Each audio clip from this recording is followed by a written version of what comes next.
Dans l'épisode d'aujourd'hui, on va présenter comment traiter et rallonger un ongle cassé. Nous allons créer la forme amande. Bonjour, je m'appelle Laetitia et vous êtes sur une chaîne dédiée à toutes les stylistes ongulaires.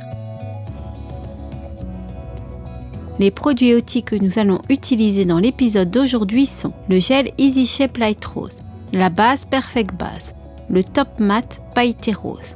On va aussi utiliser la fraise cuticule numéro 9, cuticule numéro 14, numéro 15, lime de grain 100-180, buffer de grain 100-180, pinceau à gel numéro 4, chablon violet, acide primer, cleaner violet et cleaner wipe-off.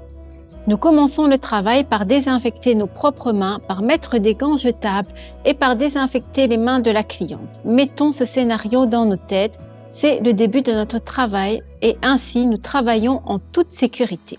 En utilisant la fraise numéro 9 sur une vitesse d'environ 7000, nous repoussons les tissus et soulevons les cuticules. Ensuite, à l'aide de la fraise cuticule numéro 15 à une vitesse d'environ 10 à 15 000, nous créons ce qu'on appelle une poche. Travaillez à un angle de 45 degrés par rapport à la plaque. Commencez par le centre de l'ongle à partir du côté gauche, puis changez la vitesse de la fraise et nettoyez les cuticules de l'autre côté. En utilisant la fraise numéro 14, dans un mouvement semi-circulaire, enlevez les froufrous et lissez les replis latéraux. Notre mannequin a des résidus d'une ancienne manucure sur sa plaque. Profitons donc de l'occasion pour découvrir comment éliminer en toute sécurité ces résidus de gel afin de pouvoir commencer le nouveau traitement.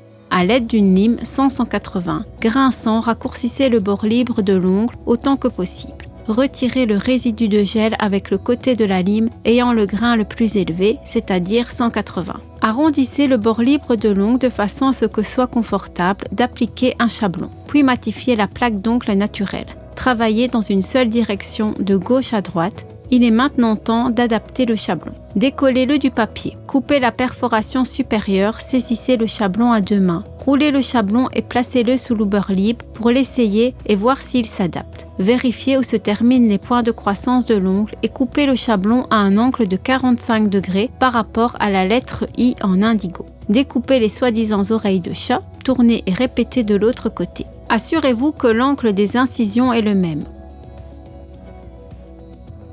Collez les premières ailes de façon régulière. L'extension est faite en forme d'amande et c'est la forme de salon choisie le plus souvent. Lors de la construction de l'amande, collez le chablon jusqu'au bout pour obtenir le tunnel le plus fin possible et une belle forme cible. Saisissez les ailes inférieures d'une main, repliez le chablon de l'autre et placez-le sous le bord libre de l'ongle. Regardez de côté et vérifiez l'angle du chablon. Collez ensuite les ailes arrière. Collez l'ensemble du chablon du début à la fin. Les trois formes de base sont l'amande, l'ovale et le carré. Vous trouverez sur notre chaîne beaucoup de matériel sur la façon de donner ces formes aux ongles. Mais aujourd'hui, je vous renvoie sur l'épisode que nous avons déjà fait, également les 10 erreurs dans l'amande. Découvrez forcément les informations. Utilisez un coton imbibé de cleaner violet pour dégraissir toute la surface de la plaque à ongles naturelle. Appliquez le acide primer par points uniquement sur la plaque naturelle. Attendez qu'il s'évapore. L'acide primer est bien sûr un primer acide. Il contient de l'acide métacrylique dans sa composition et ouvre les écailles de manière mécanique. Soyez très prudent quand vous l'utilisez, généralement sur les ongles à problème. Un primer sans acide a en revanche agit comme un double face, donc comme un ruban adhésif. Il contient des acétaléthyles dans sa composition et lorsque vous l'appliquez, il n'est donc pas nécessaire d'attendre qu'il s'évapore. Vous pouvez passer directement aux soins des ongles.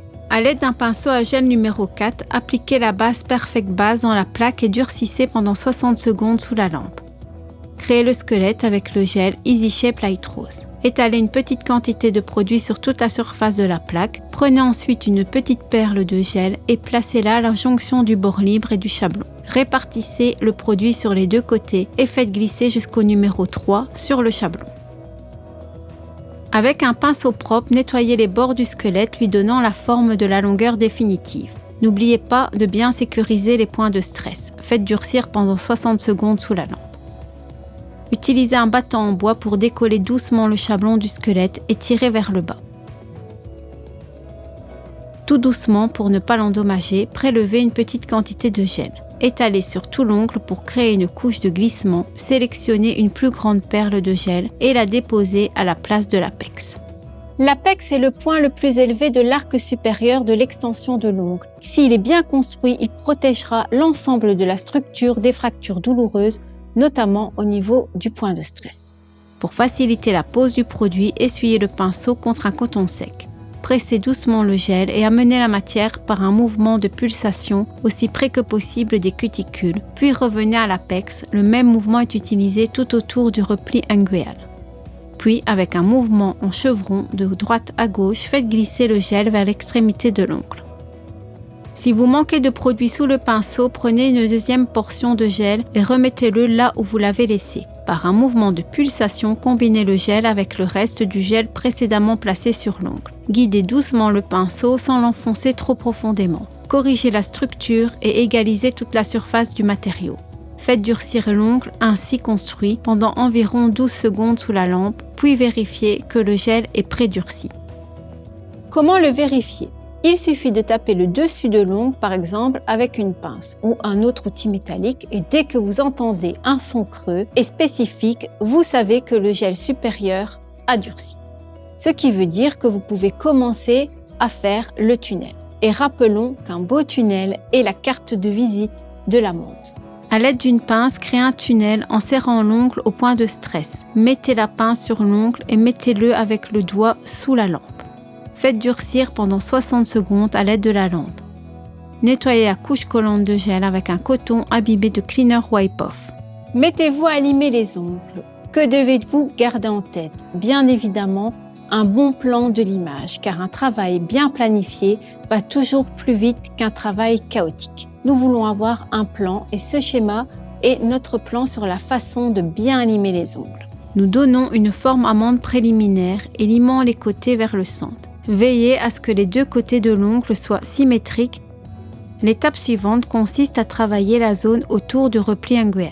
Limez vers un côté pour éviter d'endommager les cuticules. Passez à la mise en forme de l'arc supérieur. Effectuez des mouvements de lime semi-circulaires pour arrondir les côtés jusqu'à la ligne de l'arc supérieur définie. Travaillez l'extrémité de l'ongle en alignant le bord libre, de manière à ce qu'elle ne soit pas plus épaisse que la carte de crédit. Puis soulevez le bord pour qu'il ressorte au niveau du point de croissance de l'ongle naturel.